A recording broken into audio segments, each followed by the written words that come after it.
Hey everybody, how you doing on this Monday afternoon, post-Thanksgiving? I'm in the carb coma and just was burning off some of the carbs from the weekend. Hope everybody's doing well.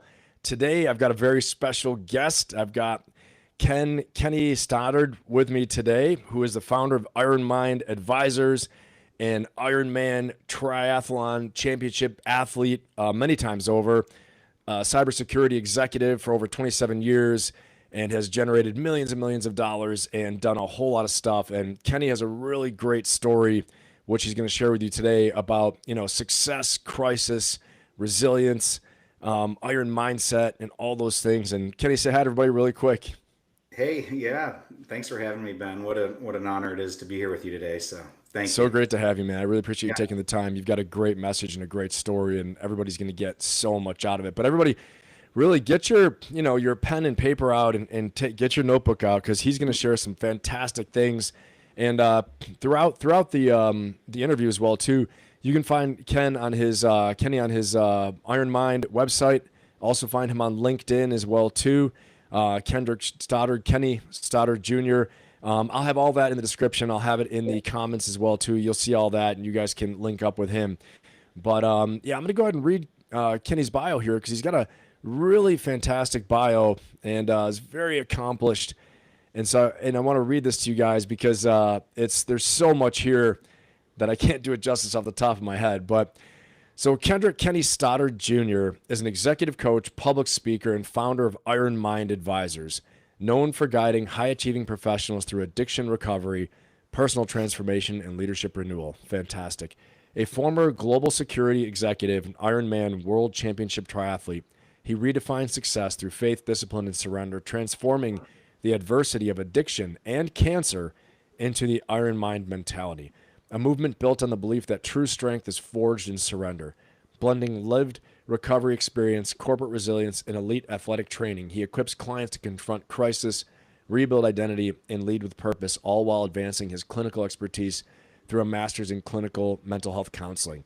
That's amazing. And really, I want to say really quick pause in your bio here, but this is a great thing for this channel because the whole purpose of our channel is to upgrade people's lives, to help people get ahead, build a better life, go through adversity, overcome friction. So, I mean, this is fantastic. Again, everybody, pay close attention here. Tell your friends, share this thing right now. Tell them we're about to kick this off. But I'm going to keep going with this bio because there's more.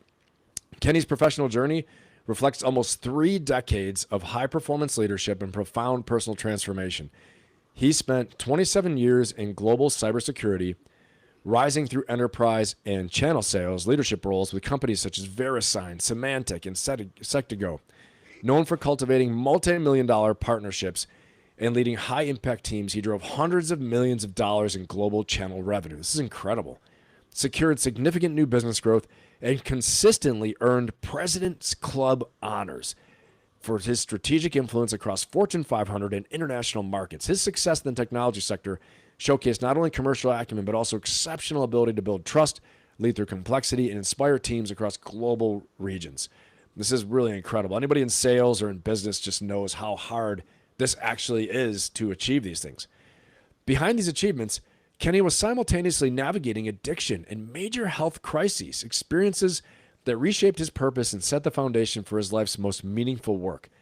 After rebuilding his life through faith, discipline, and surrender, he founded Iron Mind Advisors, transforming personal adversity into a coaching and speaking platform, that now reaches high achievers worldwide. Since 2023, he has guided dozens of executives and entrepreneurs through recovery and intervention, built a proprietary resilience model known as the IronMind Mentality, and expanded his mission through keynote talks, digital programs, and social content that have generated hundreds of thousands of engagements. His real-time documentation of cancer treatment, The Crucible and Iron Mind Chronicles, further amplified his message, turning vulnerability into advocacy and inspiring a global community to confront crisis, reclaim identity, and lead with purpose. Kenny's commitment to service, discipline, and lifelong learning is reflected in both his education and accolades. He holds an MBA with the highest honors from the Citadel, where he also earned his bachelor's degree and graduated from the U.S. Air Force ROTC program, and he is currently pursuing a Master's of Arts in Clinical Mental Health Counseling to deepen the clinical foundations of his coaching work. His dedication to personal excellence is reinforced by specialized training in executive protection and well-being, along with recognition as a 16-time President's Club recipient. Again, that's amazing. Commandant's Award honoree and World Championship Ironman and Xterra triathlete. Featured in multiple media profiles highlighting his transformation from silence to strength and from millionaire to mirror, Kenny continues to embody the principles he teaches: resilience, accountability, and the relentless pursuit of purpose. All right, Kenny, it is such a pleasure to have you here. So if anybody didn't realize what you're getting today, this absolute, just, fantastic opportunity, there it is. So again, if you know people who would be interested in this, please share it. Let them know, hey, you got to check this out. If you know somebody who's gone through something, is going through something, Ken's your man. You're going to want to really hear what he has to say today. So Ken, so great to have you here. And so many accolades, so many just amazing things you've accomplished. And, before we get into the whole boardroom and the accolades and all that, though, I want to understand the engine, okay? You've mentioned that growing up in the Buffalo area, you and I are both from Buffalo. And if you guys don't know this, you probably don't know this. We were high school. We were both went to high school together. And so we knew each other way, way back in the day, and then reconnected years later. But you mentioned growing up in the Buffalo area really shaped you. And there's often a specific type of grit that comes from the Rust Belt area, right? We know that. How did that environment wire your brain for the high stakes world of global cybersecurity that you eventually entered? Well, first and foremost, Ben, thank you for the excellent introduction. That was very nice. Wow. Anyway, yeah. So growing up in Buffalo, I mean, we often talk about that grit, and it's that resilience that when we peel back the layers of looking back over the years, how we're wired, where do we get some of our characteristics from, our traits? It doesn't take too long to figure out that you go back to growing up in Western New York, and we grew up in the 70s, 80s. I think we're both similar ages. Obviously, we went to we're a couple years apart, but it was we had a certain trust that was instilled in us from our parents in a blue collar community, and we were almost, expected to do the right things, even though we didn't always do them. But it was just a certain type of resilience that I learned, and that I think that most of us can, understand that, a certain type of resilience at that age when you're learning so much as an adolescent about who you are. And, that goes back to Buffalo. How about that cold? What do you think the cold weather? Well, that has the something to do cold with it? is, that teaches resilience as well. No doubt about it. I can remember being a kid and the snow would hit. And when you were little, trudging through 3 feet of snow, this was like an endurance event. It was, and then freezing your hands, and none of the stuff we had when we were younger was like good gear. You got cold, you got wet. Just went out in it and loved it. Now, so that part of me has also changed significantly. I watched the games yesterday on TV in Pittsburgh. It looked frigid. My family was there, and they confirmed that it was frigid. I Big did win. not. So it was a great win. But yeah, Buffalo was. I mean, I look back, and my parents, the way I was raised. My dad being a Buffalo police officer.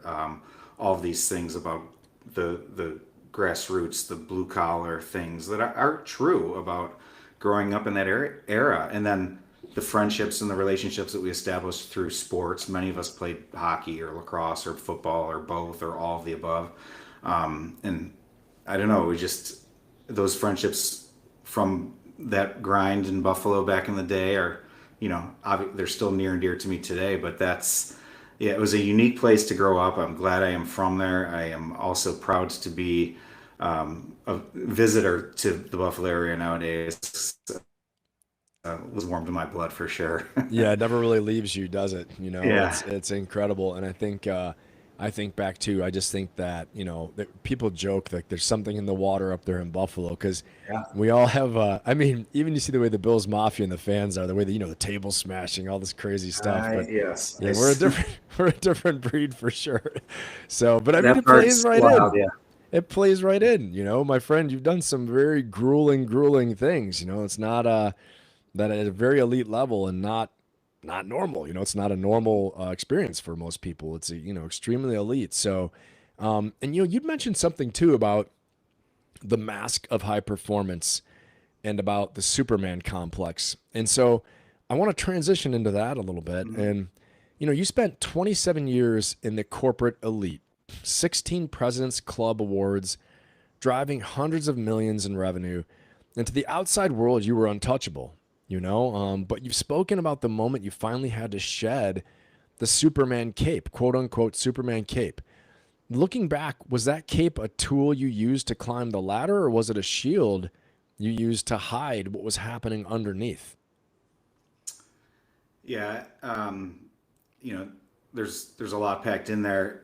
I struggled from what most would call, wanting to be, uh, I wanted to have the perception to be positive, and I was a people pleaser, and still am. But this, always wanting to continue to raise the bar, to set the next goal, whether it be in sales, being quota driven or chasing the promotions or the big deals. And those things are great. Or in sports, whether it was chasing finish lines or, the longer the race, the better, that sort of thing. So there was a Right. lot of things that looked great on the outside. And I wanted that to continue to be, because I associated that with success and continuing to, raise my own bar. And so yeah, I called it wearing a cape, with the Superman cape, and only when I took it off did that ever,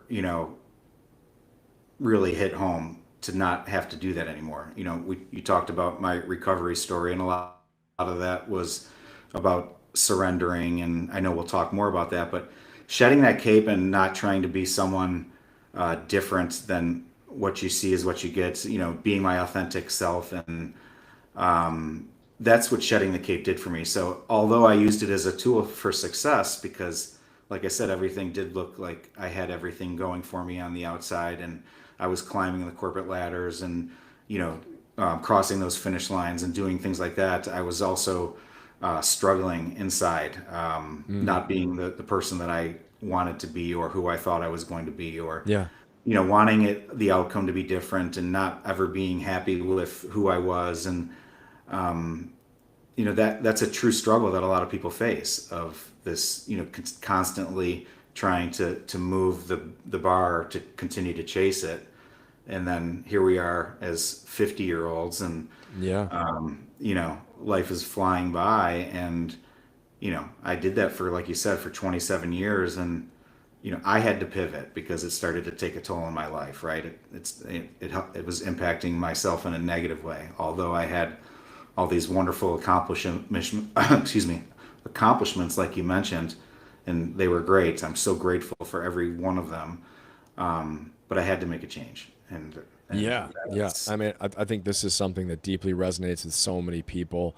And it's something I often, I talk to people about, talk to my clients about, and people I work with, whether it's in my, coaching membership, my community, or one-on-one clients. But it's, this feeling of like this, emotional bankrupt. You're emotionally bankrupt or physically bankrupt after achieving certain accolades. And, you're just pushing so hard, and a lot of the times it's for this external reward. It's not, you know what I mean? It's, you have your I do. identity anchored to something outside of you, and that's when a lot of problems occur too. But then add on top of that, physical disease and sickness, and it can really hit you for a loop. I mean, I think that's a really powerful, and I know that's going to resonate with so many people out there too.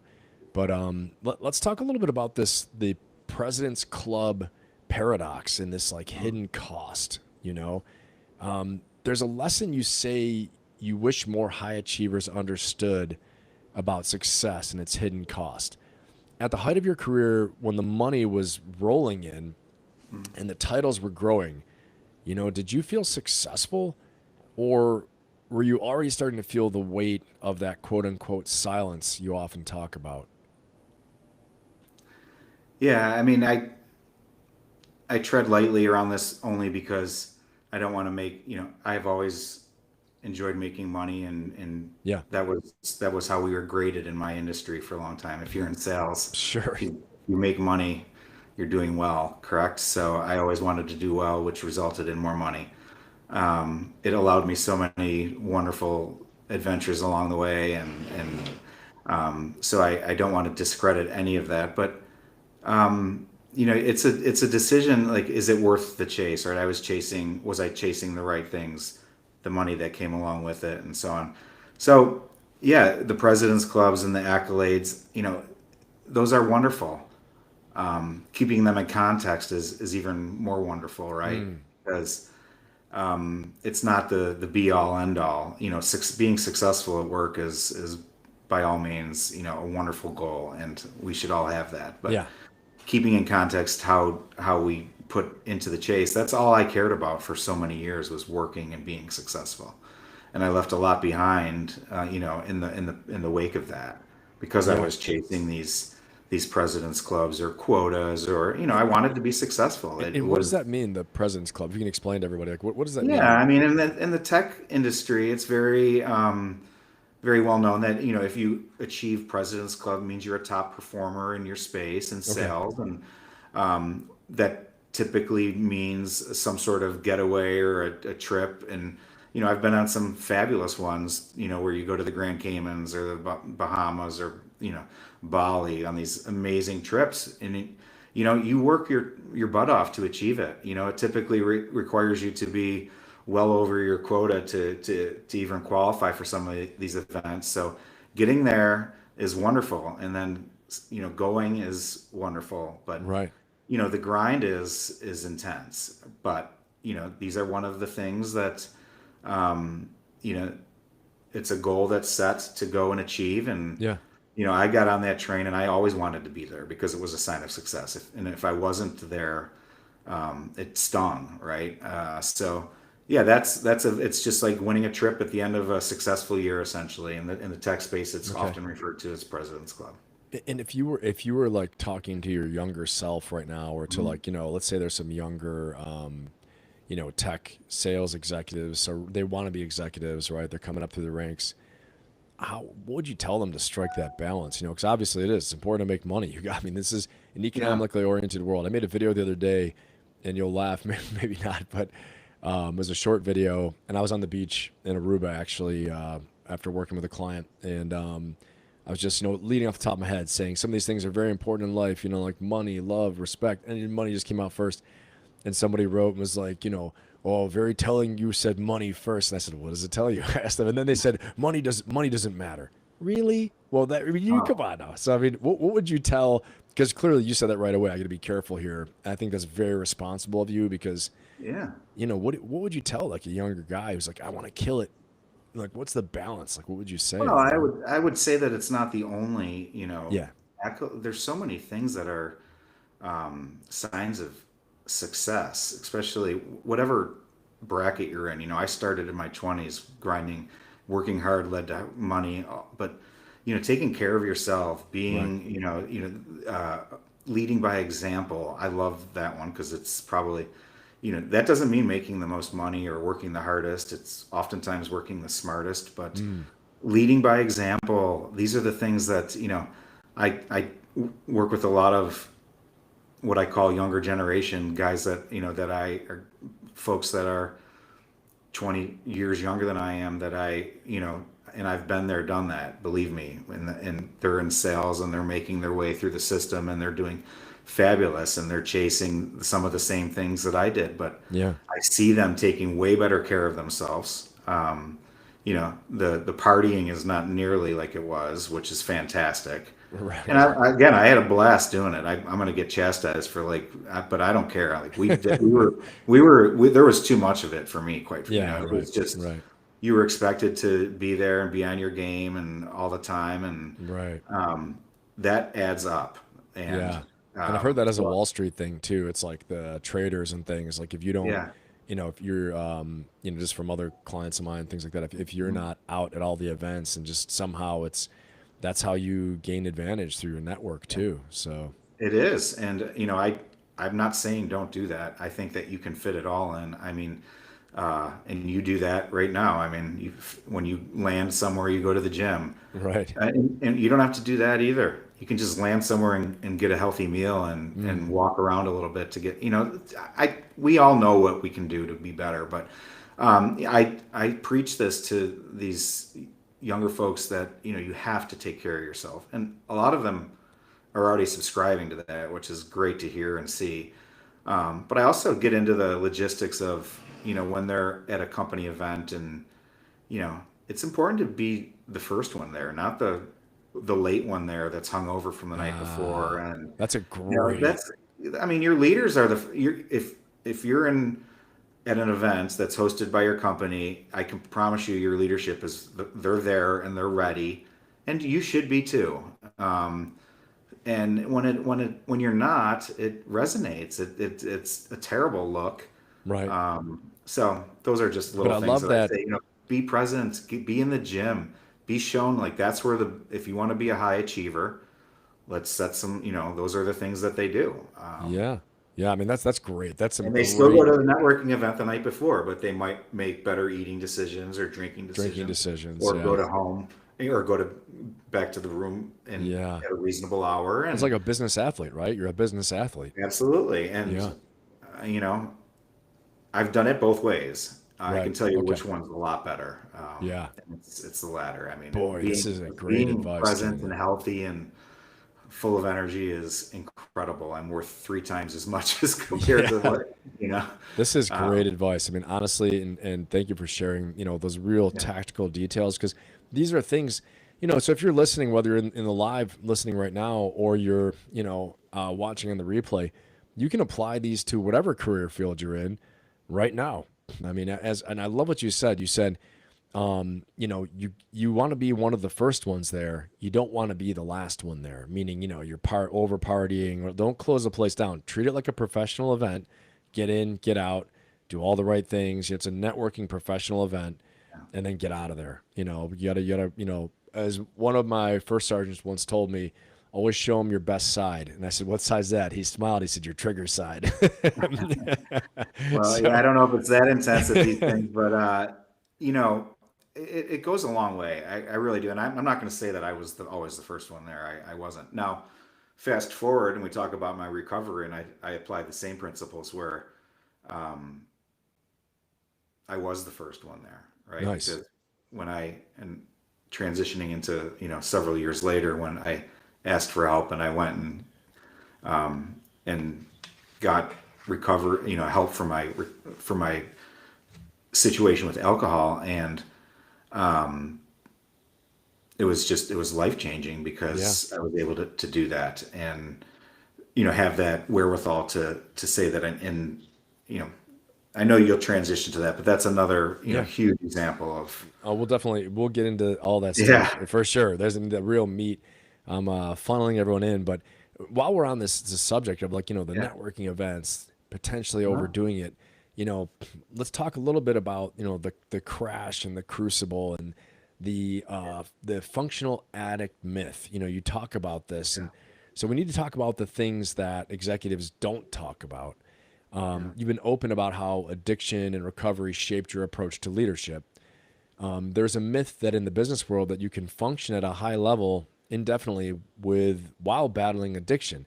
I've heard this too. I've actually, in the military, I've seen a lot of it. mhm, I've seen it when I was working overseas in embassies as an attaché and working in the interagency, mhm. and as a diplomat. So that you can function at a high level while battling indefinitely while battling addiction. So when did the math for that stop working for you? And what was the specific turning point that forced you to Yeah. look in the mirror? Yeah, I mean the turning point was things got a little I like to say that I lost control of my ability to control alcohol. I mean Yeah.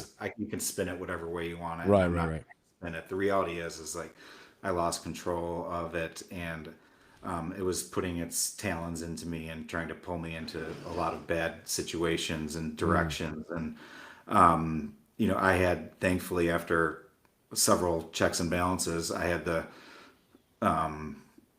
I was approached by some loved ones to get some help, and I decided to do that.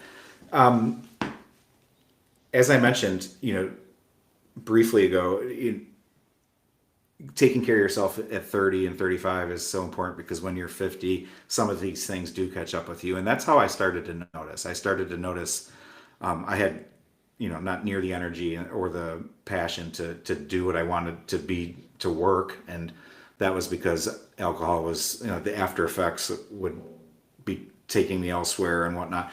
So, and then just slipping, and it was just became too much of a regular habitual occurrence. And I just was starting to lack motivation. And what happens with that is the shame starts to kick in, and it takes over. And we all talk, the battle with low self-esteem, or whether it's depression. You can go anywhere with that, but at the end of the day, it's all real. And the shame continued to build up for me on a day-to-day basis, and I realized that I could not do this anymore. I had to, what I mentioned, I had to take off the cape and say, I need help. I need and my family was amazing. Some of my best friends, amazing. But I went and I got help. I went to Hazelden, and it was incredible. But the point being is, as soon as I started getting the help I needed, I started to see who I could become, the person that I wanted to be. Right. Because I took that step and realized that, although I had this disease, I could get through this with the help and the encouragement from others. And then fast forwarding to what I'm doing now is to try to give back to that. But yeah. Well, I think honestly, it takes so much courage to share what you just shared. And I'm really grateful that you shared that. I know this is going to have an impact on a lot of people. And again, everybody in the audience, if you think of, somebody that's struggling, and I think we all know somebody who's struggling, or we personally have struggled. I mean, I know I've had my own battles as well too. And please share this with them, and put them in touch with Kenny as well too. I mean, he's a great guide for all these things, and high performance, period. But I really appreciate you sharing. That's what that, I want to do, is guide. And you mentioned the myths, and I that stereotypical big strong man, I don't want to talk about these things, they're personal. I get it. Some people are very guarded with these things, and I respect that. But for me, I can give you example after example of how being what we call recovering loudly. I'm not ashamed of the fact that I struggled with alcoholism. I'm not ashamed of it at all. I wear it as a badge of honor, because I was, to this day, able to beat it thus far, and I continue to be on that mission to, holding myself accountable and educating others. But there's this myth that because I was a high achiever, because you're Ben Pappas, retired Marine Corps badass, that you can't say, Kenny, I have a problem, man. I need help. Yeah. Because you're going to be perceived as, oh, well, I thought you were a badass Marine. Well, guess what? You still are, and you always will be. Yeah. But it's okay to ask for help, man. I'm so grateful. And now that I've opened up a little bit and people know what I'm doing, every day I get some sort of, I'm sure, text message or a phone call or thank you, Kenny, for, talking about this. And, and then the cancer thing was huge too, because no one wants to talk about that. Oh, no man. one.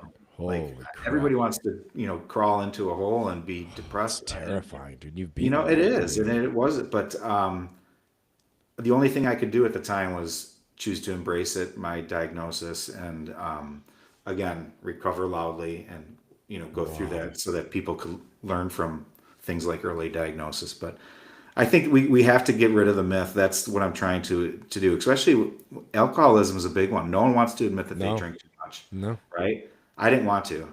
I did not want to. I've known you for a while, and I mean, no one wants to admit or be performing. perceived that they drink too much, but a lot of people do. It's very, very hard to quit because of it's so accessible and it's part of your life. And in reality, I tell my people, like, if you really want to quit, I have the secret. I'm going to tell you the secret. And they say, well, what's the secret? What do I do? What do I do? What's the secret? And I say, you do it. You fucking quit, right? Yeah. Oh, it's not that easy. No, it's not. But once you decide that you're going to do it, then we have the tools to help you along the way. I didn't just say I wanted to do it. What I did is I did it. I said, I'm going to do it. I got help, the help that I needed. Some people might need different inpatient, outpatient, this or that. I got what I needed. And then I was the first person online every morning for my virtual classes. I went to meetings. I embraced it. I asked questions. I wanted to get better. those are the people that can do it. If you want to Yeah. get better, if you want to just like, oh, I need help drinking. Well, I don't know what to do for those, but if you want to do it, we can do it. That's a different subject, but that's how it was with me. Like, if you want to do something, let's put a plan together and go ahead and do Wow. it. And this is so powerful because, so last week in one of my lives last week, I talked about, we were covering Conor McGregor actually. And Hmm. on Friday Night's Live's leadership profile, and how Hmm. his big thing was speaking things into existence, like saying what the Yeah, vision was, what the goal is, and having the courage to say it to the world, and then showing up enough until it happens. And yeah, it reminds me of that. And there's another thing too, that you name your fear, you name the demon, you name the devil, you yeah, give it a name. And it sounds like what you're saying, to recover loudly, yeah, face it loudly. I mean, brother, that's so inspiring, honestly. And I know everybody, out there that's seeing this now live and then also replaying it, this is going to have a real impact, So I really appreciate you sharing all of that. And it's a powerful method yeah, because, there's something that some people will say, work in silence and show up like, they've never seen you. But psychologically, there's a lot of power, and you're living proof of that, that there's huge yeah, power in naming that devil, naming that demon, recovering loudly, speak it to the world, say it to the world, have the courage, like, like you're saying, and like Conor McGregor said, say it to the world, and then have the courage. It forces you to show live up it. then. You got to show Yeah, up. live Yeah. it. That's why I say everybody. I have this shirt that says "Find Your Iron Mind." People are saying, "What does that mean?" I said, "That's exactly why I wanted the simplicity of it, is because I want them to ask me, what does it mean? Yeah. So I can simply say, well, do you know what finding your, do you know that you have a place inside of you that Yeah. you Can you can show them that actually shirt real accomplish?" quick? Just can you show us the shirt real Yeah, quick? it's just, let's find your Iron I, Mind. I love And it. I want, because I want people to know that if they want to, they can find this place within them that they already have, that they I may love not it. know have existed. Because I don't belong on Ironman finish lines in Hawaii or Xterra finish lines in Maui, or I don't do, I weigh 220 pounds. I'm a huge dude, right? But I did it, You did right? do it. Right. No, I know I did. And the point is the mental side of me Yeah. had to step in Right. here, right? I had to, just like with my recovery, like I knew that I wasn't going to just be like, you got this, bro. Yeah. Let's do it. Because I, that's not how, unfortunately, it's not that easy. yeah. Um, and then the same thing with Ironman training. Like, you can't just show up and say, I'm here, I got this. No, no, Yeah. no, no, because you'll have a really, really long day, or whatever. But whenever I showed up, I knew that I had, number one, I was prepared. I had put in the work to Yeah. be there, and then I had the attitude, this mentality that there's nothing that's going to stop me I from remember you crossing telling that me once finish line. before a race, there's that moment, the hour before the race or 2 hours, where it's such stress. And so, like Mike Tyson talked about once, like as he finished fighting, The he was picture of it saying, right here. "Oh wow, is that you sitting before the race? Can you bring it a little That's me closer? about that's me about 5 minutes before the gun Can, goes off can you in bring it a Maui, little right? closer? Because you described that to me. Bring it a So little this closer to is the camera. me. I'm just Uh, sitting in the sand on the beaches in yeah, Maui, everybody see and that? I You described this moment to me, and you said it's the most intense but sickening that's feeling. me Everything. finding my iron mind, and then Wow. there's finish line stuff, but the moment before the race, like that, sitting in the sand, um, that's where all the work's coming together, and it's a moment Whoa. that says that, all right, here we go, the gun's about to go off, the odds are stacked against us. Let's go, and that's what I did every time, and it was Wow. hard. It was really, really hard. Don't get me wrong. Not many people Um, do the Ironman. You did it a bunch of times. yeah, You've been that to was the championships. Xterra. That was the off-road version, and um, it's really, really hard. But again, I did it to work. I had a plan. And then I showed up with and with that mindset that says I will not quit, and I tested it to the max.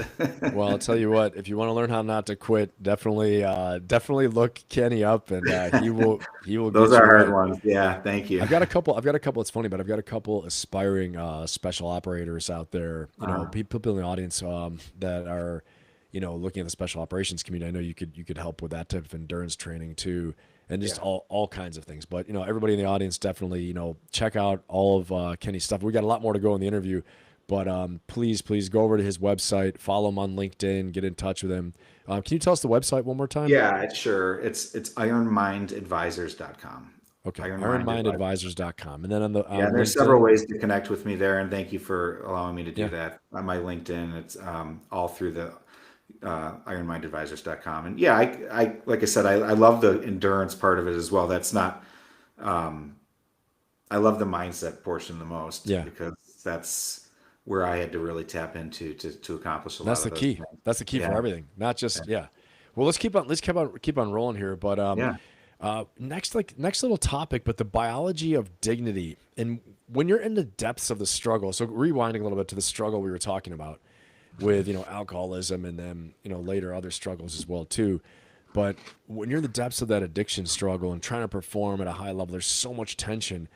But you lose something vital, and you ask the question. You've asked the question. You've done this. What does dignity mean to you, and how do you help others reclaim it? Mm. When you were stripping away the executive title and facing your demons, what was the first step to reclaiming your own dignity, you think? Yeah, so honesty was the first thing. Okay. Honesty was, honesty with myself, honesty with, where I needed to be with others as well. Um, you know, as I mentioned, I had a bad problem with alcohol, and with that becomes the lies and the fabrications and things like that. I was guilty of that, and I hated myself for that. But then there's the component of honesty with yourself as well, making sure, like I had to be on, I had to be honest that I had a problem with, that Yeah. it wasn't so, and then I needed to be honest that if I didn't fix it, the outcome was not going to be good. So reclaiming my dignity required me to have no secrets, or, just be authentic and be who I am, and almost hit the refresh button and fix the issues that I had caused for my own and self. And then, really focusing on being the best version of myself. And when I say that, that's being an honest person, but that was always my biggest struggle, is that I was not the best version of myself. And, Right. everybody has a Right. different definition of that, and that's fine. But mine is of pretty high standard, and that's fine. That will never change. But I was not living up to that. And for me, that was a major issue. So when I talk about reclaiming my dignity, it was, starting with honesty, getting myself back on track, committing to turning my life around Right. Right. completely, and then, building on that foundation, which is where we're at today. Which, so that was where I started, and Got it. In yeah, it just feels so great to be. honesty. Yeah, just again, it's not like I was like out to tell lies or whatever, but I was living in I had issues that I was dealing with, and so just being authentic and being my own self again was huge to getting that back. Right. Right. That's really powerful. I'm thinking again, another great tactical share, a behavioral share that people can take away and use Yeah. right now, and so just as you were starting to rebuild, you're rebuilding this, you faced another physical war, a second war, cancer. And you talked Yeah. about it a little bit earlier, but you're now an advocate for early detection, specifically targeting, quote unquote, as you call it, stubborn men. And why are men in positions of power so resistant, and so reluctant to acknowledge their physical vulnerability? And how did your cancer diagnosis force you to confront your own mortality in a way business failures never did? Yeah, the first part is with regards to the stubborn men piece. I don't know the answer to that. I wish I did. The reality of it is that, you know there are stubborn men that don't want to, that there's people that don't want to go to the doctor at all. I would call that ultra stubborn or whatever. But there's just people that don't are afraid of testing. Some are afraid of the results. Some are think that the worst case scenario. There's a lot of different scenarios. You'll hear At the end people of the say day, too. you hear people say like, I don't want to know. That's okay. You won't know now. They're like, I don't want to find Yeah. out. You're not going to find out now, but you'll find out. Yeah. You will I mean, find out. I would be the first in line to debate that, and Yeah. I am, because I did find out, and boy, am Right. I glad that I did. But Yeah. you know, the reality of it is that there's a lot of people that don't want to know and don't want to get tested, or don't want to. It's a pain in the neck to go do this or that or whatever. Um, the reality of it is that it saved my life. There's no doubt about it. My cancer was going to spread from the prostate, and so it was. We localized it, and I had surgery, removal, all these things, and so on and so forth. And I'm hoping to be, cancer free here soon. But it was only because I was not stubborn. Like Right. doctor encouraged me to do it based on some family history. I said yes, and then I was stubborn again. Like didn't want to do the follow up, and I'm fine, but I did do it. And then the results, in my case, it was not the best news, but it wasn't the worst news either, because it was treatable. If I would have Mm. waited 5 years, the discussion would have been much different. I don't know Wow. exactly, but there's no doubt about it. So, Wow. yes, I didn't want to hear that I had cancer. Wow. Um, but what happened after that was, we've caught it at the right time. This is a very treatable form.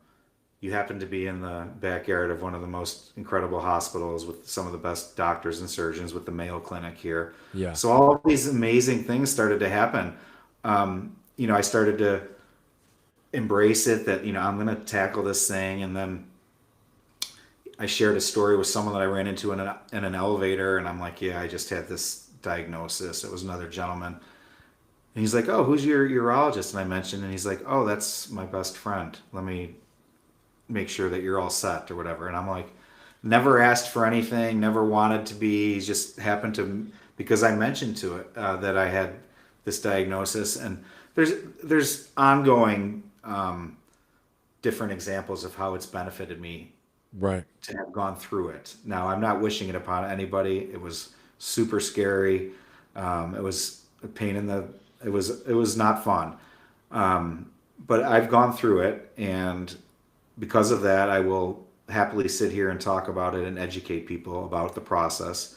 Or if they're anybody that's faced with a diagnosis, I choose to try to reframe these things, and Yeah. that's my iron minds. Like, the iron has identified the real problem. Well, in my case, it was a cancer diagnosis. So, Yeah. you know, That's and one of the most powerful things, though, is the ability to, you know, the lessons and derive meaning, having meaning from the things that happen to you, and therefore life isn't happening to you; it's happening for you. And if you can, get meaning, gain meaning from the things that are happening, we can go ahead and serve others with what we've been through. And when we right, can serve others with the lessons, we serve ourselves as well too. But we also serve others. It gives such meaning even to suffering, and then suffering isn't meaningless, and it's really really powerful, and you're living it. yeah. So No, there's every day there's a different message. I mean, I was wearing this shirt at the Mayo Clinic, and the doctor was asking me, like, what does that mean? And I kind of was like, just out of surgery, and telling him, and like, I'm always passionate about it. So I was like, well, it's this and that and this and that. And he's like, oh, I need to do that I need that. I need to talk to you. I'm like, all right. But that's great. it's That's a great. great example of how the message continues to, um, I mean, I love to be able to give back, right? And Yeah. if it's in any way that, because of my journey, whether, because of the ups and downs, if it helps others, then I'm happy to do it. Well, I know you're giving back right now. People are going to get something out of this. I already see it in the chat. People, it's really resonating with, taking the courage to go and do early detection, and then also owning your demons, things like that. So, Yeah. you're already making a difference by doing this, and we appreciate you, man. Yeah, So, man. and you actually documented your treatment in real time, right? So, I mean, Yeah, I this mean, to the extent I'm capable of with my phone. I mean, I documented some of the moments, like going to the Mayo Clinic, and just I said that cancer chose the wrong guy, and that was my mentality. And love it. so I would go there, and I would do a quick video, and then I took some pictures. I had So yeah, documented it to the point where I was very happy to talk about my diagnosis, and still am, because I think that that's one of the biggest barriers for people that are Yeah. like, just talk to, like, again, I've talked to me, talked, but talking to a friend is getting it out of your mind, and you're able to digest it a little bit more and figure out like what the best path forward is. It allows you so much clarity Yeah. to share with someone. Then that comes with a Or recovery. listen to these types of podcasts where Yeah. if you don't like to talk about it, you listen to it and you hear someone that's been there, done that, and know that, like, look, especially like everybody during my pre-surgery was like, you're going to be fine. You got this. And I am fine. And I got Yeah. this. You do That's a got very this. difficult thing to hear when you're, staring down the, uh, Right. you're looking at an operating room in the next couple of days. You got this. Like, but the truth is, you do got this, and we're so grateful to have someone like the healthcare, and it's just awesome. So The technology we have right now and everything. But I mean, that goes back to the recover out loud, face it out loud, again, naming the monster, naming the problem, naming the demon. But that's, it's funny, but in the Marine Corps planning process is one of the first things, and I teach this for business planning and strategy as well too. But one of the first things we have to do is you have to do the problem framing, frame the problem. What is the problem you're trying to solve? And that comes back to like what you were saying, recovery out loud. You can't play I have a secret if you don't decide what you want, name it, and make it into a specific measurable goal or qualitative, something that you can actually see the difference in it. Then it's hard to actually make change. But well, there's no accountability, right? Yeah, I love it. I love that. There's no accountability. There's no circumstances. I say that all the time. Yeah. What? Oh, I want to stop this or stop doing that, and then I stopped for a week, and then I quit. I'm like, well, there's no accountability. What do you mean? Okay, so what happens now? What do you slap yourself on the wrist, or do you just like go on? I mean, Right. so you have to have accountability, and I'm not saying like working with someone is accountability, but For sure. setting For sure.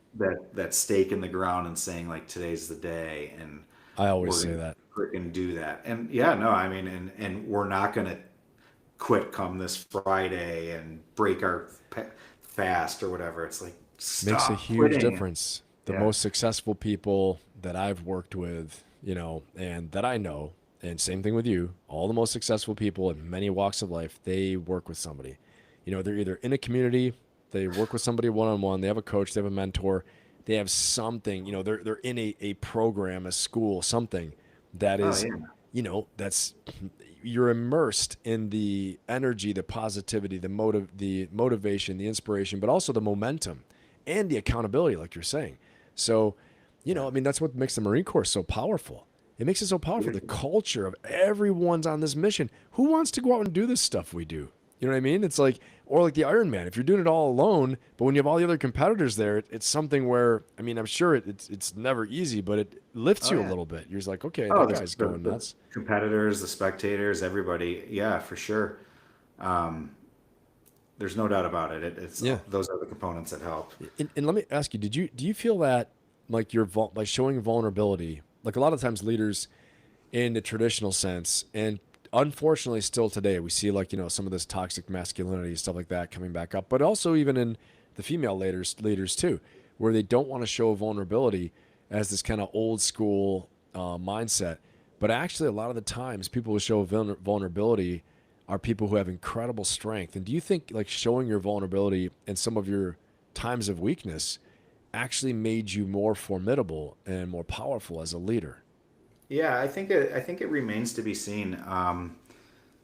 This, my focus is working working with high performers, Yeah. similar to yourself. I'm specifically with that niche, but it's a very, very, very difficult market to break into because of the egos, the I don't need the help, I don't need the coaching, I don't need. So my vulnerability led me to coaching, led me to whether it be, you know, working with you starting 5 or 6 years ago, when I was also vulnerable because I wasn't, I was post Ironman and I was trying to transition into like what the next phase for me looked like. And your strategies were perfect. Thank you. I appreciate that, man. No, and it's like going to Montana and learning how to trout fish. I'm just going to show up with my fly rod and go catch fish, or you can get a guide, and you know what? You can save all that time that you're going to waste trying to learn how to fish. Right. That's it. Because it's going to take it. And I say the same thing with coaching. Like I just lived. I have great lived experience because I lived in the cybersecurity space for so long, and then Right. I was this so-called athlete that wanted to do like all these crazy races and stuff. But now I'm the person who I am has got a lot of packed in experience in there. Huge. And that's, it's allowed me to give that back. And Yeah. whether it's people find value in that, like I said, it remains to be seen. You have so much to offer. I mean, no, and I you have so appreciate that. much. And I do. And I want to make it that valuable. So I'm not going, so it's very humbling, because I never was one to really, think I'm even capable of doing this stuff. But now that I have gone through some of these journeys, like the most recent one with the cancer diagnosis, it does bring a different level of experience to the table that I have. I can't work with Marines in the same manner that you do because I'm not a Marine, and I don't. Sure, you could. No, I understand, but not to the same extent that you can. I know what you're saying. Yeah, I know what you're saying. Mm-hmm. So I just think that it's been very humbling and very rewarding, even to try to to work with folks that might find benefit in what I have to offer. Yeah, well, I think you have a tremendous benefit to offer people of all different industries and areas of life, and and again, you guys reach out to Ken if this is resonating with you. He's I believe you're taking clients now, right? Yeah, absolutely. Okay. So my end goal is I'm going to be a licensed therapist, but I'm still in school for that. Yeah, no, I mean, I do want to understand so I'm getting my master's in, like you said, in licensed mental health counseling. And so I'll be a licensed therapist here shortly. But in the meantime, I love working with executives. I love working with high performers. I love passing on what my lived experience about how, and it comes from a different angle. Kind of like I'm not a cheerleader. I'm not, just like you're not, that's right.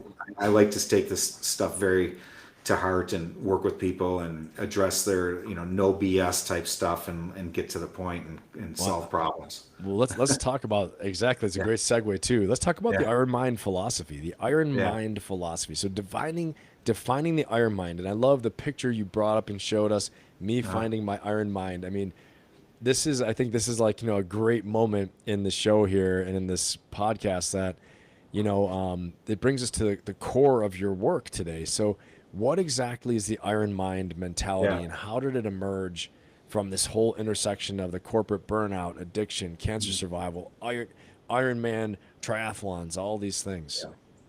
Yeah. The best way for me to describe it is exactly how it happened. I was, a couple of years ago, I was actually driving on my to get help. I was heading north to my sister's, and I received a phone call from a really dear friend of mine from way back when, who's still been one of my best buddies, also from St. Francis and whatnot, which is amazing. But he, my friends were concerned about me.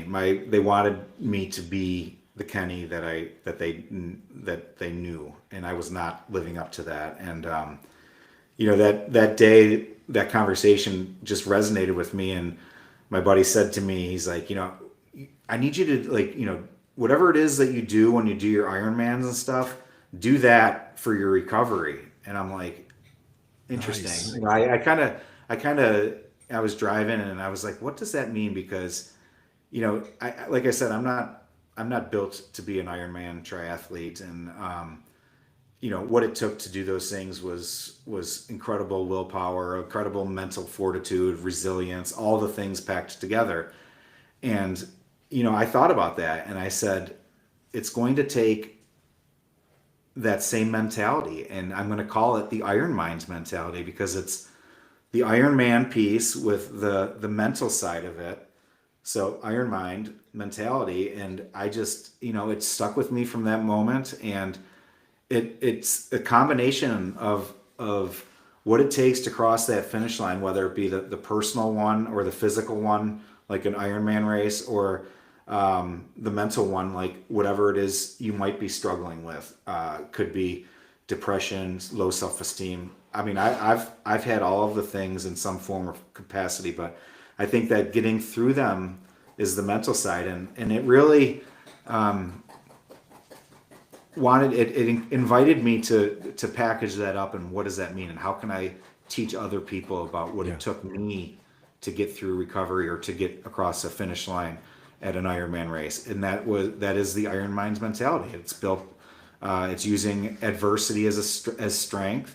It's resilience. It's mind over matter. It's there's nothing stopping me, and it's combined with giving yourself grace, and not, it's you're your biggest champion, and you can apply it to anything, and it's reframing resilience. It's taking the job that you didn't get and turning it into an opportunity to go get the one that you should have gotten. It's using one failure as a stepping stone to go do other great things. And I apply it to every aspect of my life, and it's lovely how it works, because it just does. And you got to get in there and go for it. I love it, man. I love it. Yeah. That sounds like, my own personal philosophy of ferocious optimism, and Yes. that's why, my community is called the Ferocious Optimist Community, and everything's Yes. based around ferocious optimism. But this sounds, it's not the same thing, but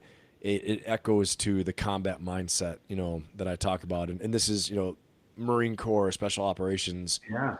combat mindset. But I love what you're saying. I And mean, it's just my version of ferocious optimism. It's I true. love it. It's true passion in this desire to help others, but knowing that, there is help. Because love that's it. where I was, right? I Yeah. didn't know what else to do. Like, I felt like I was losing the game of life, and now here I am. Okay, Yeah, I love it. and no one knew it.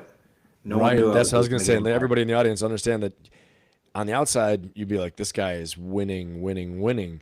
And that's Yeah. why, if you're out there and you're an executive, you're a high performer, and you're like, something's missing. You know what I mean? This is, Kenny's talking about all these powerful things. So this is for you. And then talking about discipline is freedom, right? And I love this concept because, how do you use discipline as a form of freedom and not Yeah. punishment? And most people look at discipline as restriction. They hear discipline like, oh boy, here we go. Can you give me anything but discipline? Kenny, Ben, can you do something that's not about discipline? But how do No, you no, I reframe love that for the discipline. CEO or for the entrepreneur who feels trapped by their own schedule? Well, I mean, it goes to the same myth that discipline, like you said, is some sort of trouble. No, we've been Yeah. disciplined before. Right. I've been Right. disciplined. That's when it is trouble. Yeah, that's different. But discipline for me is, checking off those boxes on, or for you, it's making sure that you're hitting your weekly fitness schedule, whatever Right. it may be. Doesn't that feel good though when you're checking those It feels boxes? amazing. Yeah.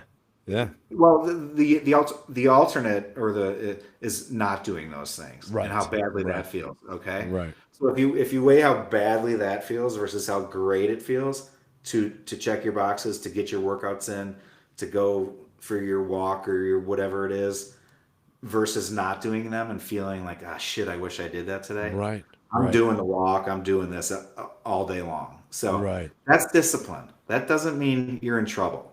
That Yeah. means you're waking up with some sort of initiative for the day, and you're going to actually do it. And for some people that is hard. I've been in a spot when I was at my worst where that was a challenge, Ben. And Mm. I don't take it lightly to Right. anybody that is struggling, because for me, sometimes feeding my dog in the morning was like, oh shit, I'm tired. Like, and Wow. I'm embarrassed to say that, but that's true. Yeah. Now, fast forward, now I'm up at 4 a.m. checking my emails and every other thing that I got to check because I'm so excited. It's a different So world it is a when you're different world. substance free. It's a different world.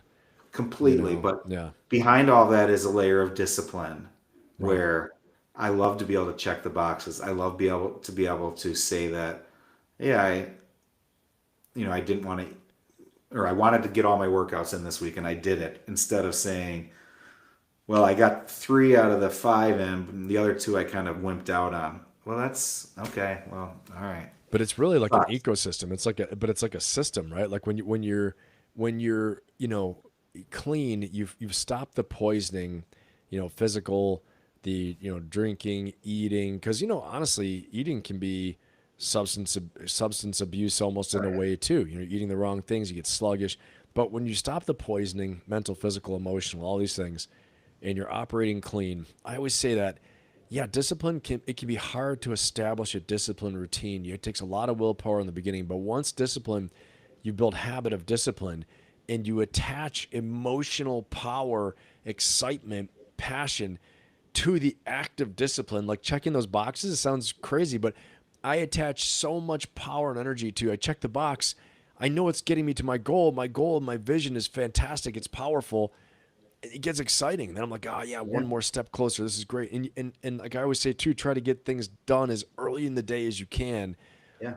And it's an amazing feeling. So I love what you're saying. I mean, that's where the true freedom comes in. The discipline being freedom. You learn to love it. I mean, that's the reality of it. Is this is who I this is what I dreamed of or prayed Yeah, about, or all yeah, the things, and now I'm right, doing it, and I love it.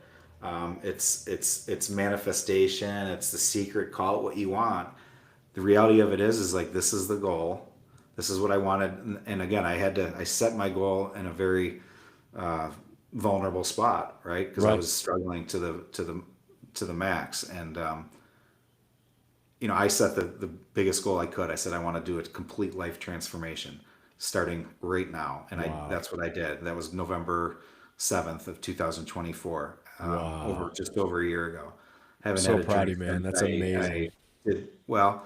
Thank you very much, and for the first time in a long time, I'm proud of myself, That's and awesome, that man. means a lot, because when you're a chaser, and you keep pushing the finish line further and further, it's tough to say that you're proud of yourself. But Yeah, this yeah, time I am, because I yeah, needed it, man, and I was yeah. hurting other people, just by causing them worry, if you will. True champion. So You're a true champion, though. Like the thing is, yeah, like, you're a true champion because true champions perform when the stakes are highest, and you've done it, man. It's amazing. And, you know, um, that's fantastic. And I'm yeah. honestly I mean, honored you're sharing it again, all. I do not want to make it sound like it was easy. Yeah. But with the right mindset, it is easier. Being clear and substance free, or whatever poison free you call it, that's what it is, poison free. Right. Um, I mean, that is the biggest. I mean, the a level of clarity that comes with that is just incredible, and the way the Yeah. body improves. I mean, my body is. I mean, it's amazing the improvements that it's made, inside and out, when I've stopped doing that. So Right. it's Well, that's awesome. fantastic. That's a great, I mean, Yeah.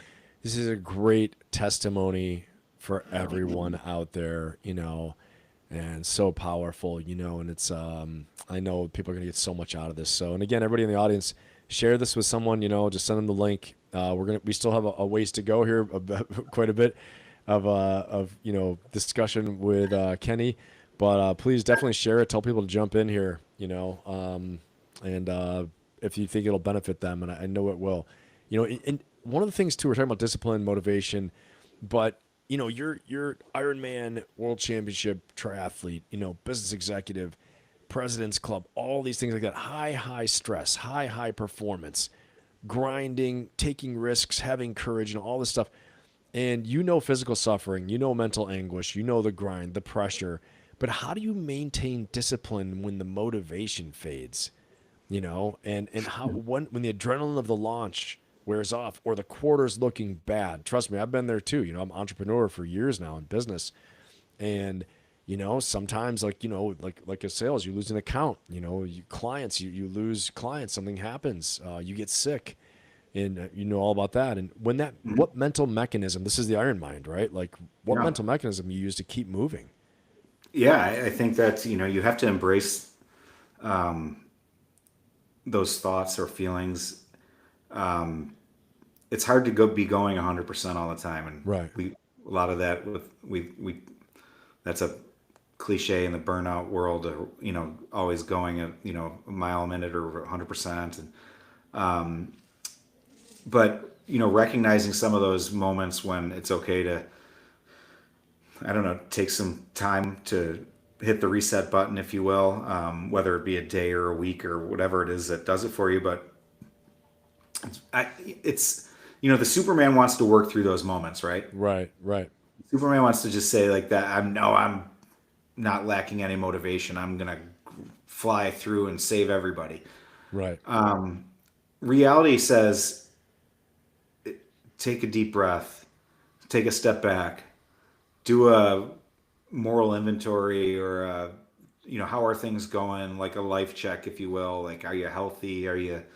Have you been running too hard? Have you been exercising? I do these inventories of myself all the time, and you can obviously always recognize some area of improvement. But when it's the motivation one, or when you're starting to hit the gas pedals coming off a little bit, you have to recognize that and treat it accordingly. And I always say, make sure you're going to the doctor, and especially as we get older. But It's huge. But yeah, it is. I mean, because there's the health aspect of it, but it is okay to just take a step back. For me, being a new entrepreneur, I had to take a couple weeks off after my surgery and stuff, and I didn't want to, Right. but that was the smart thing to do, so I can get back to 100%. And so that's what I did. So those are just examples of, recognizing it and not sweeping it under the carpet like we do most of our problems, and treating it as if it is, these are the little things that, that we talked about when I was working with you a lot, addressing these things and tackling them head on, as opposed to letting them pile up. And so you've got, 10 problems turn into one massive problem or challenge or whatever it is. Right. Well, I think that's some great advice there too. And I love that, being kind to yourself, checking in, taking a break, maybe taking an inventory day, taking a doctor day, scheduling these things in. And, it's funny, but it's as simple. I find sometimes, like on Sunday, get my calendar out, my Google Calendar, and start plugging things in. Plan my week out, plan the month out, think of what's really important in life. And everybody, you got to start first with, and I think this, resonates with you, Kenny, I know for sure, is looking at what's really important in life, and obviously we have the basic needs, right? Like safety, security, economic safety and security, connection, love, belonging, respect, all these things like that, growth.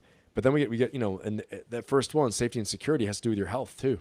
Number one, you don't take care of that, you're going to be in trouble. So this is a great, some great wisdom you're passing on for sure. And, and then transitioning a little bit here. So we've got all this, and, how you've managed the crisis, building the discipline, the motivation, reinventing yourself, rebuilding yourself. And then, as a leader, so we talk a lot about about leadership too. And we talk about how, being a leader is so important. Leadership gives you more agency, gives you more ability, more opportunity. You can make more money, more, again, opportunity as well too. And you've got to lead yourself first most of the time. Sometimes you got to lead yourself while you're leading others. You got to learn how to lead yourself while you're leading others, because people will be leading others. They're not leading themselves properly. Like you said, the say-do gap, the setting example, say-do gap is getting out of whack. And so you got to pull yourself back in. But let's talk about the empathy and intensity balance in leadership and strategy. So, in the coaching world, there's often a choice between being a drill sergeant or a therapist, right? It's like one or the other. You walk a fine line between the two. But how do you balance being intense and empathetic in your coaching practice, in the way you work with people? And how do you tell a high performer hard truths without breaking their spirit? You see something going on, you're like, well, all right, Yeah. Well, I think that the high performers are going to be used to hearing things that they don't often like. But I think, leadership requires, I think, so I've worked with both throughout my career. I've worked with some of the most amazing leaders on the technology side. Nice. These guys that are still changing the way we're using technology today are leading some of the biggest companies. They were past VPs for me, and Wow. yeah, they're amazing people. And then I've worked with some folks that I wouldn't put in that category.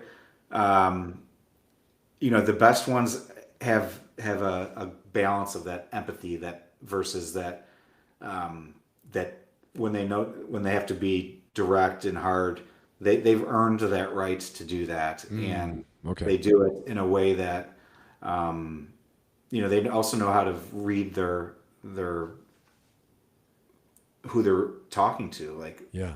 especially if you're leading a platoon in the Marine Corps, or if you're leading a sales team, there's different personalities on each team, Right. so you have to know Right. how are you going to resonate, how are you going to communicate, how are you going to motivate those people. The same is not the same way that I'm going to motivate you might be different than the way I'm going to motivate the next person. That's a great thing. That's a great And it's observation. true. Yeah. It's Yeah. not the change might not vary that much. But as a leader, you have to recognize how this person operates, and then how do you incorporate that into the way I operate, quite frankly, because being a leader by example, if I see someone that likes to, do something a certain way, and when I'm interacting with them, then I try to incorporate that certain way with that too, as long as I'm in line with it. But I think, leading by example, having that balance of compassion versus the ability to like be a leader and have the tough conversations when they need to be had. And both parties should be walking away very confident, because as leaders, we know how to handle those conversations, right? Right. Right. We don't spin out of control. We don't get emotional. Right. We use them as building blocks, right? We use them. How are we going to, digest the information without forming a quick reaction? And then what are we going to make from it? And Right. then how are we going to reframe it into an opportunity, which is what I also like to do. Right. I love it. That's very well said. Yeah. Yeah. I mean, and I think I love how you're describing how they can be very professional and direct, but they know how to read who they're talking to. And they also know, Yeah. you can't ever be demeaning as a leader. And I'm going to say this, I think the leader and anyone out there is watching this replay, if you're ascending into the leadership ranks, and you're all leaders, everyone here's a leader. We're all leaders. Yeah. You can be a bad leader, you can be a good Yeah. leader, right? Demeaning will not Yeah, get you no. very far. I don't know how they think. Like, if you get personal, if you stay objective, you stay on points of performance, standards of performance, Yeah. Objective, quantifiable, or qualitative material. You don't attack, like they say, ad hominem attack. If you're even in debate and you're doing that, although our current president loves to do it, just attack the person. Makes for Yes. some good TV. But anyway, but you're all you're creating is hate and discontent, and your employee is going to be like, I'm out of here. So people don't leave bad jobs; they leave bad bosses most of the time. Oh, without a doubt. So I Without a love how doubt. you said it. You were so zen about it. You said, I've worked with some of the greatest, and I've worked with people who are not that. Yeah, I mean, That's great. I have, and Yeah, we all have. Yeah. some of them were, it crosses the line of a lot of that had a lot to do with me going back, into cybersecurity for an even extended period of time, or transitioning like Yeah. I did. It's just, you know, a lot of the leadership stuff that I believe in, and I'm sure that you would agree with, has changed Right. over the years with the way we lead, and I love a lot of it. Number Right. one, I love the fact that we treat people like human beings. Doesn't matter Right. who they are or what they are. Like they're human beings. They deserve to be treated respectfully, and that's the general consensus. So, and whenever that's not the case, there's a problem. But there's also there's also a lot to be had with the type of leadership styles that we grew up with, right? Where Right. there is directness, with professionalism, but you're not always going to love what you hear, right? But Right. whether you're trying to run a business or coach a team or whatever, it's like we are results driven, and when the results are not being driven, then we have to have a conversation. And Yeah. you know, the best leaders have those conversations without any issue, and typically there's action items that come from them, and problems are getting solved. So Yeah, there's a lot of old wisdom out there too. There's a lot of, new things that are derived from old wisdom like the golden rule, things like yeah, that. I mean, but yeah, and we're in a pretty volatile economic, era right now too. I know there's a lot of different reasons for it, but leading through uncertainty is always something that defines a leader. And what's your philosophy on leading others through crisis or uncertainty? Like if you were back in the C-suite, today, or back in, executive position, leading a firm through a massive breach or market crash, how hmm would you apply the Iron Mind principles to that strategic problem? How would, if you took the leaders up and you're like, all right, here's some of the first things we need to do, like with the Iron Mind in mind. yeah. I mean, I think the iron mind philosophy applies to the same thing. So the I for iron is identify the problem. If you're talking about breaches, then that's typically the troubleshooting that takes place. Then the R is recommitting to facing that and owning that problem, or Nice. and then owning it for O, and then never looking back. So again, a little cliche worked in there, but in your example, obviously identifying where the threat is coming from, the risk, whether if you're talking about an enterprise or if you're talking about your individual, if the threat is a cyber attack or if it's a cancer diagnosis, they all bundle into, so okay, this we know what we have, we're gonna tackle this head on, you're owning it, and then we're never gonna cry, we're gonna move on and never look back. Yeah. And I don't want to make that sound, it does sound easy, but within No, not all at that all. is a plan. So Yeah. within all that, we're owning it, and we're saying, okay, this is the facts of the situation. This is what Yeah. we need to do to get it done, and here's the outcome. And that's what goes into the Iron Mind mentality, is putting all those pieces together. And None of that's easy either. it's no, and treating it with a positive attitude and being Yeah. optimistic about it, and wondering what you can do to learn about it and not panic and engage with help from others. Those are the sorts of things that I would do. And I think I remember Admiral McCraven. So he was the head of Special Operations Command. He's probably the most famous Navy SEAL admiral, right? Admiral McCraven led he was the commander of JSOC when they did the raid against Osama bin Laden and all those things. And I'm 99% sure. Fact check me, all my SEALs out there. You can beat me down later, but he would talk about. So when I was in SOCOM, was at MARSOC, the Marine Special Operations Command, as a Raider Battalion Commander or Special Operations Battalion Commander. One of his first priorities for the command for SOCOM, of which we were all a part, was win the current fight. And so that trickled down from his command priorities to MARSOC command priorities to the regiment's command priorities in the Marine Raider Regiment down to the Marine Raider battalions. And so win the current fight. And that reminded me what you're saying with your identify the problem, then Mhm. recommit to solving it. We were recommitted to winning the global war on terror. We were recommitted to winning in Afghanistan and Iraq, win the current fight. There's nothing else out there, even though we had all these other fires building up. Yeah. And it's not easy because you can't take your mind off the problem. And it might be a multi-year thing to solve, as you personally have gone through. Mhm. So I think that's really powerful. And I love that. Identify the problem. Is if you don't know what it is, what are you Well, going I to mean, do? a lot of times we do know what it is, and we find other ones to call it, Ah, and that's ah, why yeah. identifying the real problem The and real recommitting problem. to it is like, I love it. I had all these problems, but the real one was I was drinking too much, I right? So love that's that. Dude, um, that's awesome. Yeah. well, and so that was some of these things are the hard conversations you need to have with yourself, Yeah. right?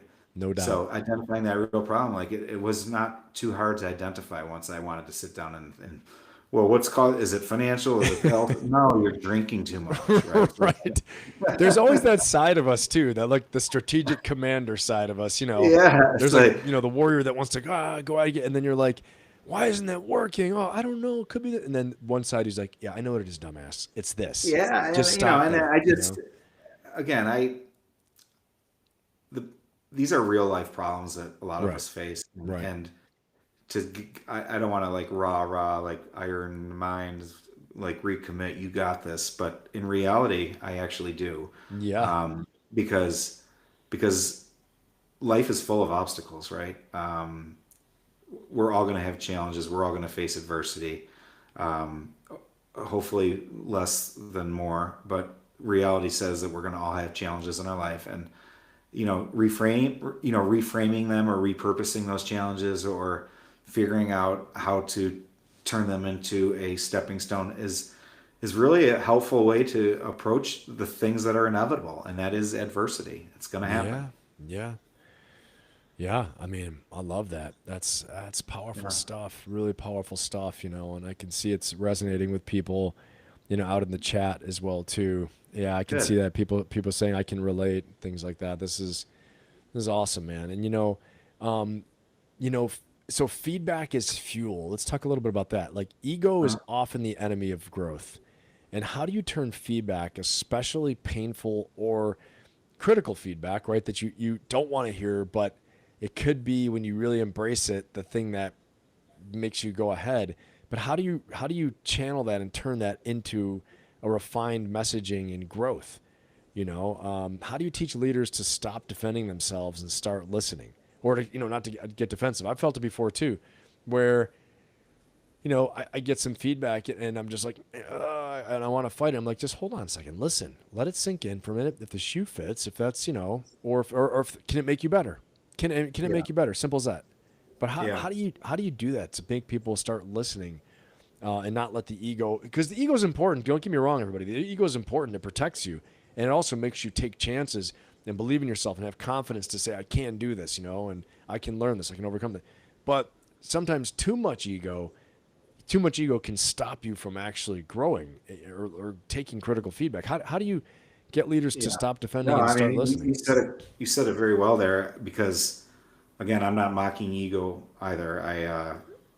I think ego is an important component of a high achiever. Yeah. Knowing how much of one you should have or portray is a different story. But I think my lived experience, right? So I wouldn't be doing any of this or speaking to forums of people that are listening to us if I didn't have a little background, if you will. Right. For And sure. so because that's really what I bring to the table. In a year I'll have a license that says I'm a mental health counselor, but in the meantime, what I have is just an incredible journey that I've been able to learn from as I grow into my this phase of my adulthood, Yeah. and look back on some of the things that I would have, should have, could have, and I don't live with any regrets whatsoever. That's awesome. There's just no reason for me at this point. It's all about the windshield for me, but there are still things that can be learned and passed on, so that I'm not trying to babysit but things that are very, very valuable tools. And I started mentioning the one about on those Vegas trips, being at the gym in the morning instead of Right. trying to find your Right. I've done it both ways. And but then there's the other side of being in the Vegas airport on a Sunday morning on your way home, and you just spent a lot of money and partied your ass off all weekend, and you hate yourself. Yeah. Right. That's a Right. very, very tough spot to be in. And you want to beat yourself up really, really bad. And that's what I talk about, being vulnerable and having that. you know you have to recognize that moment, Yeah. right? And Yeah. ask yourself, is this how I want it to be? Like, Right. this has been going on for a while. Right. And that was one of the things that was a flag for me, is like, man, I've been talking about this to myself about, wanting to do this or that for like 5 or 7 or 9 years. Like, how long is it going to take? Right. Um, Right. and again, I think, these things, they do have a shelf life of, especially in my case, drinking too much, which would have escalated quickly had I not stopped. But that's the case for whatever habit it is that you might be, have a tough time letting go of, or if you will. Yeah. But you really want to be on the flip side of that, and that's those are tough conversations, and Yeah. I wouldn't have them with anybody had I not been on the receiving end of them or lived through them, Right. like giving you Right. facts about my journey. And that's what I want to do, because there's a lot to learn from it. There's so much to learn from it. And I think, you hit an important point when you said, how do you want to feel? Do you want to feel this way? Do you want to be feeling this still? I've been feeling this for a while. And I think it's one of the things, like, again, when I work with people one-on-one, my clients one-on-one, and this is that we really examine what are the emotions that I want to feel? What are my values I want to feel, that I want to live? And what are the emotions I want to feel? And this is powerful because the quality of your emotions is the quality of your life. Do you want to feel inner peace, or do you want to feel turmoil? Do you want to feel chaos? Do you want to feel regret and shame and disappointment? Or do you want to feel confident? You want to feel calm? You want to feel peaceful? You want to feel that satisfaction that you kept a promise to yourself. We talk a lot about this on the channel. Self-trust leads to self-confidence. When you keep the small promises to yourself, and you don't, you don't break them. Like, I'm going to work out. I'm not going to drink. I'm going to eat right. And like you said, it's hard. These are all hard. But when in the moment, when it comes that critical time, and you friggin', tighten down, you buckle down, and you're like, I'm going to keep this promise to myself, and I'm going to ride it out, whatever it takes. You start getting that inner peace, start getting that confidence, the self-trust. The next thing you know, man, you're rolling, and life gets really good. Absolutely. And I don't think anybody that's listening on this is a high achiever. They're motivated to get better because they've joined this. So that's wonderful. But the way we're all wired is like, these things bubble up. Like, you start checking those boxes, you start doing great things so for me, it was obviously but even post recovery, when I started getting my fitness back, starting to look better health wise, these things start to, next thing you know, your confidence is coming back. Next thing you know, you're doing better at work. Next thing you know, your relationships with your friends or your loved ones are better. Next thing you know, you're bench pressing more, if that's your thing, whatever it is, because it just keeps building upon itself, because we're high achievers. This is gold, man. This is gold. That was great the way you said that. Yeah, especially for me, I'm at 50. We're trying to reinvent ourselves, right? Figure out, you're a retired Marine, you're reinventing yourself, what you already did, but so we're gonna, so I started to see that people liked to hear what I had to say, that I had to offer, that I was good at, I was empathetic and compassionate in recovery, and that I had good words of wisdom to those who could see. And I'm like, oh wow, that's really nice to hear. And then that really nice to hear became, oh my God, this is amazing. I just had someone call me and ask me if I could sponsor them. They want me to sponsor them. That's huge. Wow, this is amazing. Yeah. Then I get someone just called, hey, Kenny, can you reach out to my friend's brother? He's having a tough time with XYZ or whatever. And I'm like, they want to talk to me? And it's like, these are, now I'm giving back. Now I'm on, this is how we're wired. Yeah. And it just continues to resonate. Next thing you know, I'm reaching out, we're reconnecting and we're on a podcast together because we're high achieving. We want to give this back. That's right. That's right. It's one thing after another, Ben. Yeah, you describe it so well. Keep the train going, man. Hell yeah, brother. Get back into your rut. I'm not going into any rut. I'm going to continue to recover lovely. I'm going to continue to try to make content and spread the word for people that if they're facing adversity, that it's only for a moment and we can get through it. And it's just a great.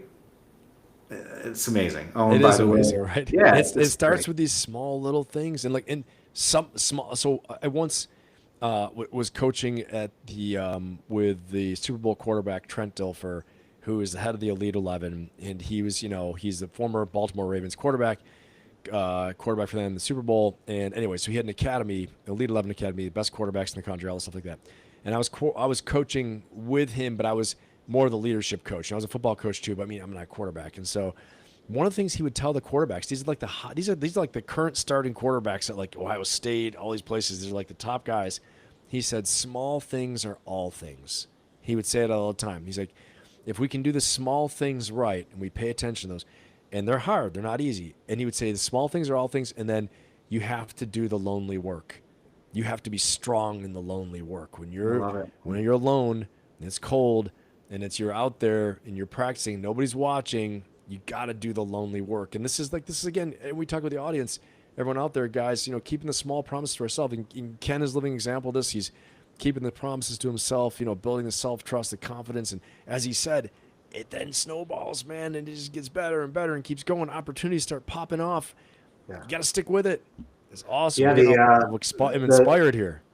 The benefit of doing those small things, the quiet work, it takes you 10 steps forward, for example, but not doing that work and the shame or the guilt, even if you beat yourself up a little bit, it's taking 20 steps backwards. 100%. So I always like to, again, even if it's checking that box at the end of the day of something that again, it could be as minute as making sure the groceries, whatever, I don't know. Yeah, but you're right. I like to check my boxes and make sure that, it sets up success for the next day. Yeah. Again, building blocks in life. Yeah. I love it, man. It's just so motivational. It's it's inspirational. Like I'm remembering things and learning things, hearing new things from you, and I know everybody in the audience. You can see in the chat, and I appreciate it, chat. Appreciate you guys out there. And we both appreciate you, and we're grateful for you guys being here, and and I speak for Kenny as well too, letting us do what we love, and so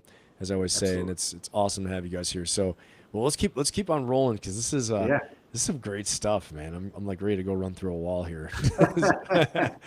So, and I'll say this too. And so everybody's, is clear, but you've achieved what many other people chase, and you talk a lot about service now and giving back, as you said, the real thing for you, the juice is like someone saying, hey, I loved what you said. Will you talk to, my brother? You talk to so-and-so. Can you help me? Will you be my mentor? Will you be my, sponsor me? What personal sacrifices have you made in the pursuit of goals, and were they worth it?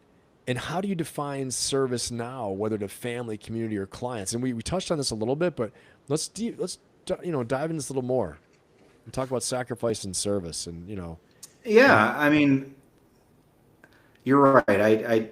I had all these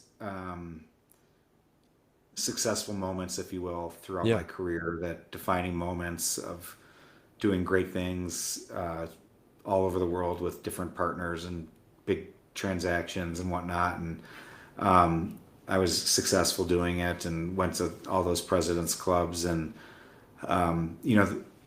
again, it was great. But the component that was missing for me is that, I thrive on acts of service, if you will. Love it. I never knew that. I never knew that about me. It was something that I learned throughout the process but then I started taking a closer look at, as you go through some of these, whether identity crisis or whatever, about what does success look like. And I worked through the dot-com boom. We were exposed to a lot of money when we were young. I worked for some great companies that went public and private and venture capital and all these amazing things throughout the way, and made a lot of money, and it was great. But what was the success metric that we were going against? I was going against? Because I had, for the most part, I have lived a great life and have had everything I've wanted within reason. And, the money just wasn't what was the determining factor for me. It was something else was missing. And, through my recovery and through my kind of reinvention, if you will, I learned that, I have a lot to offer to people that are in need of, discussions about these types of topics. And that is quickly what became, my determining factor of success. Again, we can say like how successful my company becomes. What does that look like? I don't have a revenue target. I don't have I know I want to make a living, if you will, but I also, I want to help people. So if I'm doing that, that's the success metric for me. Man. And the feedback that we get as entrepreneurs or as coaches even more, is like, thank you, Ben. Like I told you a month ago, I said the things that we worked on when you were coaching me actively 3 or 4 years ago, I said the things that you and I worked on are the tools that gave me a lot of this to get through some of the struggles. So you needed to coach me to get ready for some adversity. And now adversity is what I've got. So as much as I want to come back to work with you, I need to go and apply this stuff right now. That's what I did. And I said that to another coach that I work with, the same thing, that, even though I'm not working with him anymore, like, he prepared me for these obstacles. And so I have those things to look back on to say that, all right, give me the tools to give back, and I'm going to do that. And, hearing it from someone, like, I know that you were happy to hear that from me, but it's true. Like, I needed coaching to help deal with adversity, especially when I was rebuilding myself. So, Well, I appreciate you saying all that too. Thank you. No, I mean, it means a lot, man. It's really true. And, it doesn't, it starts with this ferocious optimism that you have an incredible amount of that, and not everybody can live up to that. But that's only the front end of what you're teaching. And there's so much that goes into being ferociously optimistic. And that comes with what we talked about with these building blocks of having strong confidence, of being able to show yourself working out because you're proud of what you're doing and you're helping other people along the way. And, if you're struggling with confidence and other issues like that, you're probably not going to be doing those things. So yeah, I love that for you. And I love that I'm going to get there as well, where, the success is just a factor of how many people I'm helping. So for sure. And I love that too. That's the success is a factor of how many people I'm helping. That's in a nutshell. I love it. The money will come. Don't get me wrong. But you know how to do that. You know how to engineer that, at what you've done through business, you know how to engineer that. But like you said, the real metric is the qualitative, like, the results of how many people am I helping? And, that's powerful. And I agree with you. Because if you're not doing that, then I'm not doing this.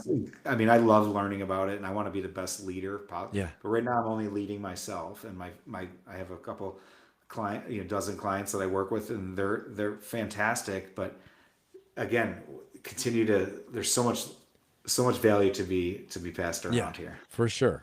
And it's great. And you're passing on a ton of value to us today, to everyone in the audience. And, thank you, chat, for everybody, with the feedback too. But awesome, Kenny. I really appreciate it. And so, some closing thoughts here. We'll start, winding this down a bit, but a message to the next generation. So you've worked with seasoned executives. You've been an executive. You've been around, hyper competitive tech sales, tech industry, amazing companies. We named them in the beginning.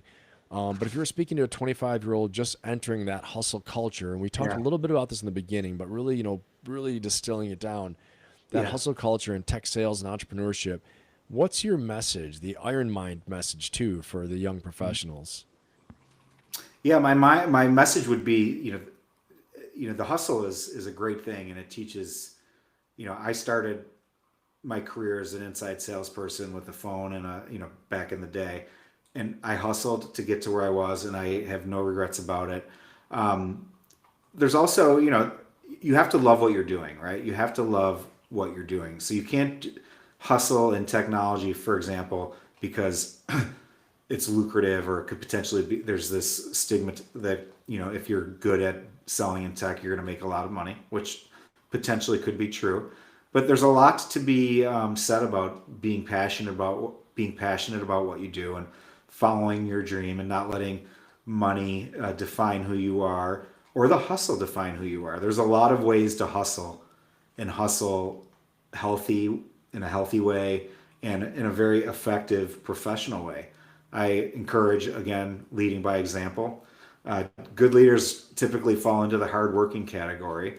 So hard work is not something that I'm vying against. What I am saying is that smart working is probably the wave of the future, right? Because we can work nonstop. We have our computers, our phones. We can work all the hours of the day. Right. But none of us want to do that if we don't have to. The idea would be smart working, and for sure, especially for the younger culture, to embrace technology, to to follow your dreams, but don't fall into this trap that you have to do this because it's what your parents think is successful, or what your friends think is. You got to put your dreams and your heart behind it and go do it. Love it. I love that. And then, and along with that too, we've covered all of these things, the darkness of addiction, the discipline of the Iron Man, the strategy of the boardroom, Mhm. everything, that we discussed earlier. And if you could distill your Iron Mind philosophy down to one sentence to leave with the audience, what would it be? Yeah, I would say that the Iron Mind is discipline. It's forged in adversity, used to reclaim dignity and lead with resilience. I love it. Yeah, I mean, adversity is strength, and because as I mentioned earlier, it's coming. If you're not already facing adversity, It's coming. unfortunately, it's coming. Let's Yeah, get in Game of Thrones. They'd say winter is coming, right? yeah, Yeah, I love it. I love it. Well, I appreciate that. And yeah. so, final questions here. A few last questions. So, okay, you've moved from millionaire to mirror, and if you could sit down with a version of yourself from 10 years ago, the man who hadn't faced the cancer or the recovery, what is the one thing you would tell him to do differently right now? So maybe someone else who's 40, just turned 40, or they're Oh 39. yeah. I mean, for me, it's easy. It's be your authentic self. I've always tried to be that what you would visualize as successful, or and again, whose vision is that to decide? Be your authentic self, follow your dreams. It took me to 50 years old to do that, Yeah, right. and now I'm doing what I love and I'm passionate about it. No regrets. Again, like I said, we don't look back, we look forward. But be your authentic self, and just it's very easy to decide what you're good at. And if you have trouble deciding, ask your three best friends, and they'll tell you, right? Ooh, yeah, that's a great way to I do it mean, it's too. true. If you really have trouble deciding like who you really are, well, just ask an honest question. Say, I'm using this as a personal development strategy. Right, right. What would you say I'm good at it? And they would, you're going to get what you That's want to right. hear. But I want to go to the NBA. You're not And going well, to you're not good at basketball, the so. right. um, That's awesome, but man. I love that. yeah, that's what I would do. Authenticity is key. That's Yeah. yeah, I mean, and you're right, because I mean, there was one time I heard this thing. It reminds me of, there was like this screenwriter in Hollywood who called this movie writing method the inside out method. You've got to write the movie that's already within you, and so it's Yeah. like, that's what it reminds me. You got to tell the story that's already within you, because you know it. Yeah. And again, that's in Ferocious Optimism. We each have a unique personal genius. Yeah. Bring your You know highest and it. best version out. You already know it. It's you, and Tell so, yours, not someone yeah, else's. love that, I man. love it. Love that. And All so, right, Ben, I got to wrap up that all because right, I got two more for you, real quick. yeah, no I problem. got, so we got a tradition of the show here where the last Oh yeah, I guest love this one. leaves a question for the current guest, Oh yeah. and so Jake Swig last week was our last guest, and he's a Navy SEAL, former Navy SEAL, and just pretty much a wild man if you know Jake or have seen him. But he's a reality TV star, all this stuff. But his question was, who have you helped improve in their life recently in some way? Who have you helped, and how did you help them? Yeah. The ability to help people has been touching for me. Like um, just the outreach, but I've met some people recently doing some volunteer work where I'll go to um, an AA house or whatever and just kind of Wow. be there to take in some questions or whatever. And I've been able to connect with some people on a very interesting level because we're not the same person, right? We're from different everything, but we're all struggling in the same way. And I get people asking me questions, and someone told me the other day that they're really motivated to get better because they see that what it's done for my life. So that was very, very rewarding for me to hear. I continue to hear stories about how when people finally do see me in person, they say, hey, I saw your Facebook or your Instagram. That was awesome. But those are the same people that are afraid to like it or say something on Instagram, which is totally fine. I don't care if they do or not. But it is nice to hear that my message is resonating and that it's being received in the manner of which I'm trying to pass it on, which is heartfelt, not to be too overwhelming, but Yeah. just to say that, here's some helpful hints that I've learned along the way. I hope that they can help you. That's awesome, man. I love it. I love it. Yeah. And so now you get to pass the torch now. So now it's Yeah. your turn. So the next guest that'll be sitting in that chair will be another high performer just like you. And what's one question you want me to ask them for next week? Yeah, I love to hear what people perceive of themselves with the cape off. Do they perceive themselves as wearing a cape? Are they trying, so taking it off, what version of themselves, and I'll try to make this into a one sentence, but what do you look like when the cape comes off? And Ben, Ooh, like, I think that, again, I don't want to answer this for you, but when I see you without your cape off, which is always because you are your authentic self, we see you via social media or whatever avenue it is you choose to, but we don't, the cape came off when you decided to go into coaching or whatever, when you retired from the Marine Corps, like maybe that was your cape. So, but what does it look like for others yeah, when they're not being a Navy SEAL or they're not being a, right. what does the cape look like? And Vulnerability, letting it all out there. When mine came off, I was no longer a people pleaser. I wasn't. Now I'm a person that gives back, and that's why I don't ever want to put the cape back on. Wow, I love that. Well, I'm sure that'll be a powerful question for next week. And And I want it to be honest. People when they take it off, who is it that they truly are, and are they happy with that person? I love that. I will make sure I ask them. I'm going to tell them. I say, you better be honest. I'm going to have a little Well, I mean, shocker. Yeah. otherwise we can just continue to beat around the bush and and that's why I say identify the real problem. Yeah. No, you're so right. You're so right. Yeah. Identify the real problem and let the real you out. And what do you Yeah. like with the cape off? Well, I'll make sure I tee that up for him for next week. Well, All Kenny, right. it's been such a real I'd pleasure love to to have stay you here longer, but today. I'm about to. I have No, to use no, the no, restroom. no. It's been a real pleasure. We're all set. It's been a real pleasure to have Dude, you I here today. appreciate everything, And man. thank Your you so much for inspiration, man. I sharing really it. appreciate you. No, of course. It's my pleasure, man. And any closing thoughts?